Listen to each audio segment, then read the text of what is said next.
جلدی کرو، افطاری کا وقت ہونے والا ہے۔ زاہد صاحب گھڑی دیکھتے ہوئے بولے، شربت بنا لیا بیگم؟ جی بنا لیا، بیگم نے جواب دیا۔ اور لسی بنا لی؟ جی وہ بھی بنا لی ہے۔ بیگم مسکراتے ہوئے بولی، ہاں دیکھو تو صحیح گرمی کس قدر شدید ہے، لسی کے بغیر تو گزارا ہی نہیں۔ اور پھر بیگم نے بچوں کے ساتھ مل کر ایک ایک چیز دسترخوان پر سجانا شروع کر دی۔ یہ پکوڑے، یہ سموسے، یہ دہی بڑے، یہ کسٹرڈ، یہ چنا چاٹ، یہ فروٹ چاٹ، لسی الگ، روح افزا کا دودھ والا شربت بھی دسترخوان پر موجود تھا۔ ارے بیگم، کھجوریں تو لے کر آؤ، کھجور سے روزہ کھولنا تو سنت ہے۔ جی جی لاتی ہوں، دھو رہی ہوں، یہ لیجیے کھجوریں بھی آ گئیں۔ دسترخوان انواع و اقسام کے کھانوں سے سج گیا۔ بڑے چھوٹے سب بیٹھ کر روزہ کھولنے کا انتظار کرنے لگے۔ چھوٹا بیٹا اسد کہنے لگا، امی چکن رول تو بنائے نہیں آپ نے؟ بیٹا اتنا کچھ تو ہے، ابھی باقی کل بنا لیں گے، سب کچھ آج ہی کھانا ہے کیا؟ اچھا ٹھیک ہے، لیکن کل ضرور بنائیے گا امی۔ اچھا ٹھیک ہے بیٹا، ماں نے بڑے پیار سے بیٹے کو بہلایا۔ بیگم، سالن کیا بنایا ہے؟ نماز کے بعد میں کھانا کھاؤں گا گھر آ کر۔ زاہد صاحب بیگم سے مخاطب ہو کر بولے، جی جی سالن بھی بنا لیا ہے، آپ کی پسند کا، کوفتے پہلے ہی بنا کر فریج میں رکھے ہوئے تھے، بس منٹوں میں سالن بھی تیار ہو گیا ہے۔ بیگم فخر سے مسکرائی، واہ جناب، ہماری بیگم کی سلیقہ مندی کے کیا کہنے، ماشاءاللہ۔ اور پھر سب گھر والوں نے دعا کے لیے ہاتھ اٹھا دیے۔ افطار کے وقت روزہ دار کی دعا قبول ہوتی ہے۔ بس ایک دیوار کا ہی تو فرق تھا، دیوار کے اس پار شکیل کا گھر تھا۔ ارے نیک وقت کچھ ہے روزہ کھولنے کے لیے؟ تھکا مند شکیل نکاہت زدہ چہرہ لیے اپنی بیوی سے پوچھ رہا تھا۔ بیوی کچن سے ہی آواز لگا کر بولی، ہاں ہاں اللہ کا شکر ہے، سب کچھ ہے، بھوکے نہیں رہیں گے۔ اور پھر شکیل کی بیوی رضیہ اپنی چھوٹی بیٹی کے ساتھ مل کر دسترخوان لگانے لگی۔ ابلے ہوئے آلووں کا سالن اور روٹیاں دسترخوان پر لا کر رکھ دی، ساتھ میٹھا شربت۔ یہ میٹھا شربت وہ شربت ہوتا ہے جس میں چینی کے سوا اور کچھ نہ ہو، نہ روح افزا، نہ جام شیریں، نہ کوئی اور مشروب، نہ ہی لیموں، صرف سادہ چینی کا میٹھا پانی اور گنتی کی 6-7 سوکھی سی پکوڑیاں۔ سوکھی اس لیے کہ ان بیچاری پکوڑیوں کے نصیب میں نہ پیاز، نہ آلو، نہ پالک، نہ بند گوبھی، کچھ بھی نہیں۔ کھائیں تو روزہ داروں کی حلق میں اٹکنے لگیں، مگر کیا کرے، مجبوری ہے نا، آخر غریب کا بھی تو دل چاہتا ہے کچھ چٹ پٹا کھانے کو۔ یہ ہے غریب کا دسترخوان۔ شکیل کی دونوں بیٹیاں جو قرآن مجید کی تلاوت کر رہی تھی وہ بھی آ کر بیٹھ گئیں، اور یہ مختصر سا گھرانہ روزہ کھولنے کا انتظار کرنے لگا۔ شکیل نے ایک نظر دسترخوان کی طرف دیکھا اور پھر اپنی دونوں معصوم بیٹیوں کی طرف، دل میں درد کی ایک لہر سی اٹھی۔ اس عمر میں بچیوں کے کیا کچھ شوق ہوتے ہیں، اور میں تو ان معصوم کو ڈھنگ سے کھلا بھی نہیں پاتا۔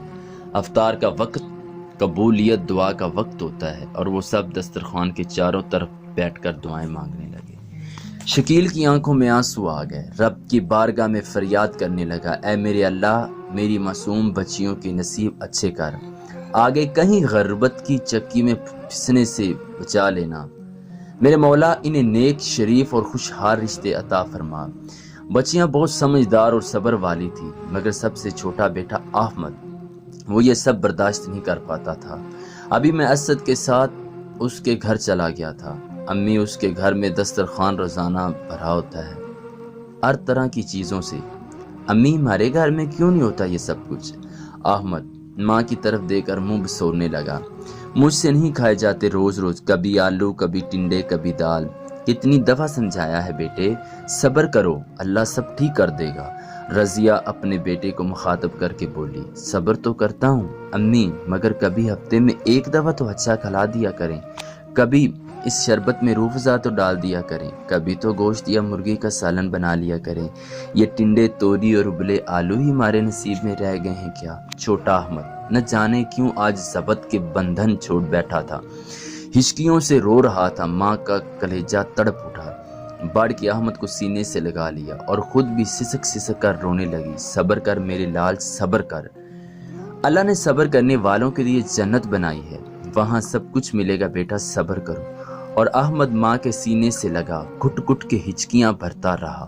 ابھی 11-12 سال کا ہی تو تھا، مگر روزے سب پورے آ رہے تھے۔ اس کے آج نہ جانے کیوں ایسے بکھرا کہ سنبھلنا ہی مشکل ہو گیا۔ بچہ ہی تو تھا، اپنے ہی جیسے دوسرے انسانوں کو عیش و عشرت میں دے کر اس کی سمجھ میں نہیں آتا تھا کہ ہمیں یہ سب کچھ کیوں نہیں حاصل۔ بچیاں بھی اندر ہی اندر گھٹ رہی تھی، حالات کو سمجھتی تھی، اس لیے کبھی کہتی بھی نہ تھی ماں سے کہ امی جان صرف افطاری ہی کی کیا بات ہے، سحری میں بھی تو سوکھی روٹیاں نہیں کھائی جاتی، کاش کبھی پراٹھا ہی بنا کر کھلا دے ماں، سحری میں 2 چمچ دہی ہمیں بھی مل جایا کرے تو کیا ہے۔ پڑوسن بتا رہی تھی سحری میں دہی کھانے سے پیاس نہیں لگتی۔ وہ اندر ہی اندر نہ جانے کیا کیا سوچ رہی تھی، اور چھوٹی بیٹی مدیحہ بھی آسمان کی طرف دیکھنے لگی۔ پیارے اللہ، تو نے تو اپنی کتاب قرآن مجید میں جگہ جگہ فرمایا ہے اللہ کی راہ میں خرچ کرو۔ ابھی تو میں سورۃ بقرہ کا ترجمہ پڑھ رہی تھی۔ جو لوگ اللہ کی راہ میں اپنا مال خرچ کرتے ہیں، پھر نہ تو احسان جتاتے ہیں اور نہ اس کو اذیت پہنچاتے ہیں، تو ان کے لیے ان کے رب کے پاس اس کا ثواب ہے، اور قیامت کے دن نہ تو ان کو کسی قسم کا خوف ہوگا، نہ وہ غمگین ہوں گے۔ اللہ جی، کیا لوگ قرآن نہیں پڑھتے؟ کیا قرآن ان کی سمجھ میں نہیں آتا؟ تو پھر یہ لوگ کیوں اللہ کی راہ میں خرچ نہیں کرتے؟ یہ لوگ کیوں نہیں سمجھتے غریب کا بھی تو دل ہوتا ہے، خواہشیں ہوتی ہیں، کبھی کبھی تو ہمارا بھی اچھا کھانے کو دل چاہتا ہے۔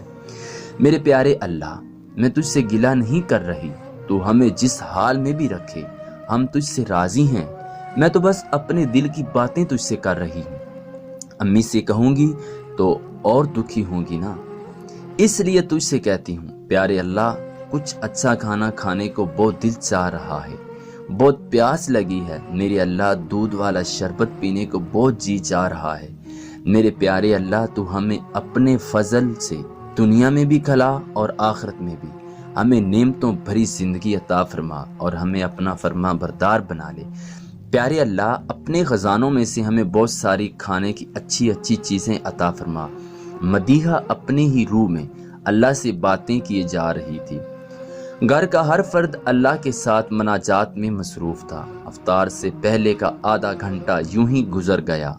اذان ہونے والی تھی کہ کسی نے دروازہ کھٹکھٹایا۔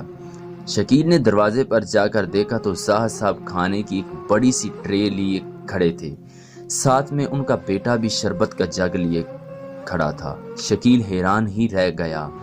زاہد صاحب نے آگے بڑھ کر سامان نیچے رکھ دیا اور شکیل کے ہاتھ پکڑ کر کھڑے ہو گئے۔ مجھے معاف کرنا دوست، ساتھ رہتے ہوئے بھی میں تمہارے حقوق سے غافل رہا۔ ابھی اسد کی ضد کرنے پر آئس کریم لینے نکلا تو گلی سے گزرتے ہوئے احمد کی روتی آواز نے میرے قدم جکڑ لیے۔ مجھے معاف کرنا میرے بھائی، میں از حد شرمندہ ہوں، میں پیٹ بھر کے کھاتا رہا اور پڑوس کی خبر بھی نہ لی، اللہ بھی مجھے معاف کرے۔ پھر ایک لفافہ بھی جیب سے نکال کر شکیل کی جیب میں زبردستی ڈال دیا۔ یہ میری طرف سے تمہارے بچوں کے لیے ہے شکیل، ان کے افطار و سحر کی دعوت، اب باقی رمضان میری طرف سے۔ زاہد صاحب کے پلٹنے ہی اذان شروع ہو گئی اور احمد خوشی خوشی روح افزا والا دودھ کا شربت پینے لگا، اور چھوٹی مدیحہ وہ تو اتنی خوش تھی کہ بس نہیں چل رہا تھا کہ اپنے پیارے اللہ پر قربان ہو جائے۔ وہ کتنا قریب ہے دکھی دلوں کے، کوئی اسے سچے دل سے پکارے تو صحیح۔ رمضان تو آپس میں رحمت و مودود اور غمخواری کا مہینہ ہے، اللہ کو اپنی نیکیاں دکھلانے کا مہینہ ہے، تو پھر کوئی ہے جو اللہ کی راہ میں خرچ کرے تاکہ وہ اسے 70 گنا بلکہ اس سے بھی زیادہ کر کے واپس کر دے۔ اور دوڑو اس بخشش کی طرف جو تمہارے رب کی طرف سے ہے، اور دوڑو اس جنت کی طرف جس کا پھیلاؤ سارے آسمان اور زمین ہیں، جو تیاری کی گئی ہے ایسے متقی لوگوں کے لیے جو اللہ کی راہ میں خرچ کرتے ہیں، فراخی میں بھی اور تنگی میں بھی۔ مزید اچھی ویڈیوز دیکھنے کے لیے ہمارے چینل کو سبسکرائب کریں، بیل آئیکن پر کلک کریں تاکہ آنے والی نیو ویڈیوز آپ تک پہنچ سکیں۔ شکریہ۔